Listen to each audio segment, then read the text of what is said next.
All right, we are going to go to our millennial crew. Everyone's waiting to hear what you all have to say. You guys have been tweeting, Facebooking, posting pictures about the news of the week. We're first going to go to Facebook. Rashad, you were talking a lot about Facebook, about a gun shop owner in Florida who posted this video. It's gotten millions of views. So many of us have watched it. We're all talking about it.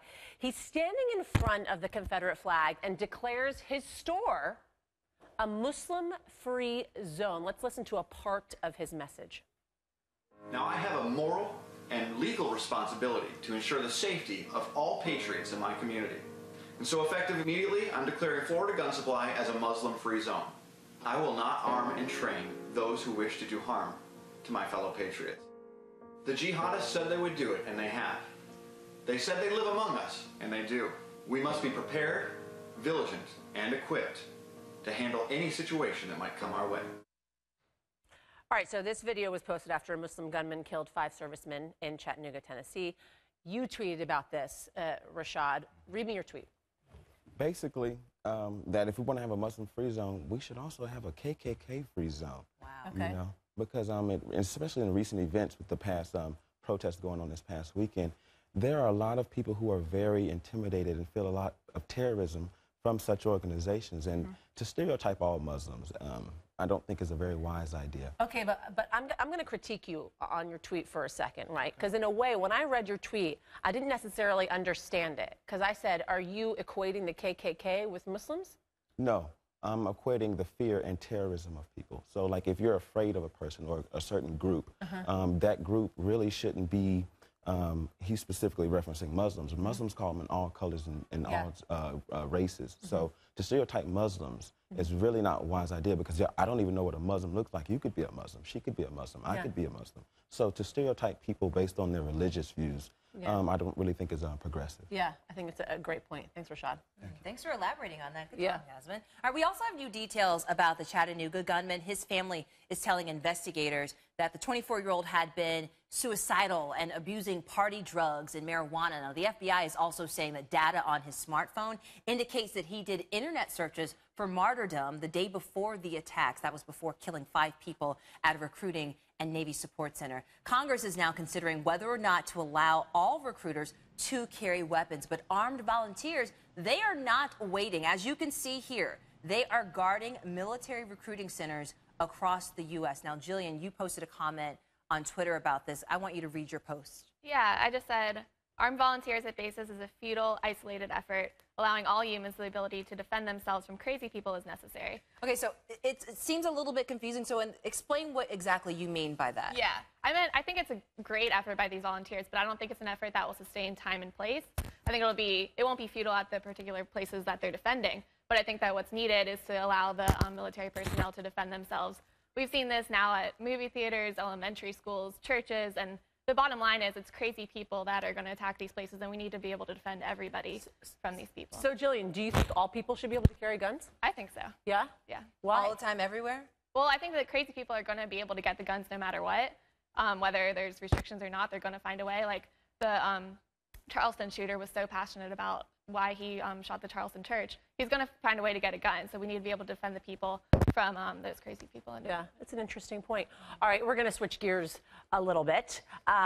Melissa Knowles has been very upset about this all morning. We're talking about Blake Shelton. I've been she is a fellow Texan, and you know how I feel about my native Texans. Okay. Go on.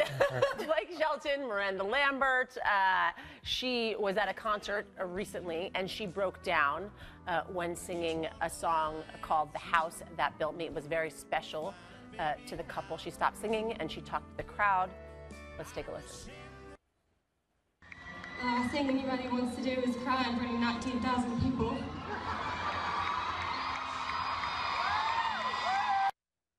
All right, so E! News says they are saying the reason they are breaking up is because they have busy schedules. There's trust issues. The time apart put a lot of stress on the couple. Quinn, you tweeted out a picture. I did. Because you, it seems, were very affected by this split. Yeah. Show us your picture. Well, all right. I tweeted a picture of Miranda Lambert's album cover, and one of her songs is called Crazy Ex-Girlfriend. Okay. So, I mean, I know everyone's pretty upset about divorces in general, and especially when they're celebrities. We feel like we know them, we feel like we love them, but I don't know about you guys, I probably would not mess with Miranda. So do you think she's going to be a crazy ex-wife? Is that what you meant by the picture? I don't know. I wouldn't mess with her. I think she seems like a pretty reasonable person, but like better watch out. What do you think? Yeah, go ahead. I'm sorry. I was just going to say, I think Quinn is saying don't mess with Miranda because you don't mess with Texas. She's a Texan. Right. Is that what Quinn is saying, or is that what most people is saying? That might be what I'm saying. I feel like that's a But what do you think actually did happen between the couple? I've heard cheating rumors, but From I don't which wanna, side? I heard Blake, but I like Blake. I watched The Voice. I don't want that to be true. Right. Oh, these are rumors, though. I just want to make everybody know that these are rumors. We don't know for sure what has led to the demise of this couple, but my heart is definitely with Miranda. Yeah, and you never know what goes on behind closed doors. We all know that, and in a marriage, And what a strange turn. And we're going to something about cheating. Busted on a massive scale. The adult website for cheaters has been hacked. It's Ashley Madison. There's threats to expose millions of customers. AshleyMadison.com says that they have since regained control of their site and law enforcement is launching an investigation. But there's a lot of nervous cheaters out there. The hackers say the information that they could release includes profiles with all the customers' secret sexual fantasies, in addition to credit and personal information. Bree, you wrote something on Facebook about this. Tell me what you wrote. I wrote that I understand the need to expose cheaters, but getting in the habit of sharing addresses and credit card information, that's not something we want to get into. That's very dangerous. Also, the hackers don't know who in their relationships are consensually cheating. If they're having relationship problems and they say, hey, let's cheat for 6 months and, you know, decide when we get back, like, you don't know and you could ruin their lives. But I mean, you have to understand the people who have signed up on these websites have signed up on these sites. Yes. So I mean, they kind of know the risk, don't you think? The fact that they're deciding to sign up on these sites on their own free will? Yes, but what I would say is if hackers are releasing information, today it's Ashley Madison. What if next month it's Tinder? Yeah. Well, and we've been seeing a lot of that. I mean, you know, a lot of celebrities and their Instagram profiles being hacked and their phones being hacked. I mean, it's happening a lot more often. The government, for God's sakes, was recently hacked. If they can hack the government, they can certainly hack Ashley Madison. But you, Bree, made such a good point. I never even thought about that some people might be doing this consensually. Well, yeah, but also I don't think they're consenting to the world knowing their sexual fantasy. True. But I'm actually a little bit more obsessed about the people that actually sign up for Ashley Madison in the first place. That's where my mind is. I think more. it's kind of crazy. Yeah. Hey, thank you guys to our millennial crew. So glad to have you guys here.